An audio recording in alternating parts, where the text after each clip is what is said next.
Arestado isang lalaki sa Marikina dahil sa ilang beses sa pangahalay umano sa kanyang step-granddaughter na menor de edad.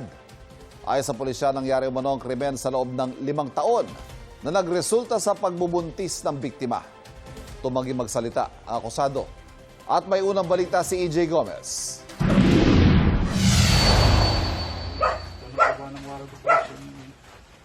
Hindi na nakapalag ang 53 anyos na lalaking ito nang arestuhin sa kanyang bahay sa Barangay Concepcion 1, Marikina City.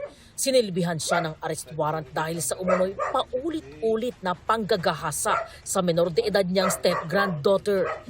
Ayon sa pulisya, taong 2021 nang mangyari umano ang unang insidente sa Barangay Tumana sa nooy 10 taong gulang na biktima.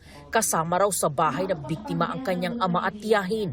Pero sa tuwing magtatrabaho sila, pinupuntahan daw ng akusado ang biktima para gawin ng pangahalay. Nangyayari yan every time na nalalasing yung kanyang step-grandfather. And yung bata, mahilig kasing kumain ng ice cream, ganyan. So in exchange dun sa ice cream, nung una, medyo yung hawak-hawak lang muna sa mga private parts ng bata. Tapos hanggang nung tumagal na, ibibigay niya yung cellphone pero siyempre ginagahasan niya yung ating victim dito. Base sa investigasyon, nangyari ang panggagahasa sa loob ng 5 taon hanggang sa lumipat ang tirahan ng pamilya ng biktima sa ibang barangay sa Marikina. Hindi raw nakapagsumbong ang biktima dahil sa takot. Napansin ng tita na may kakaiba sa kanyang katawan, kaya minabuti nila na mag-conduct ng parang pregnancy test sa bata. Na-find out nila na she's already 8 months pregnant. Doon na raw umamin ang biktima sa ginawa ng kanyang step-grandfather.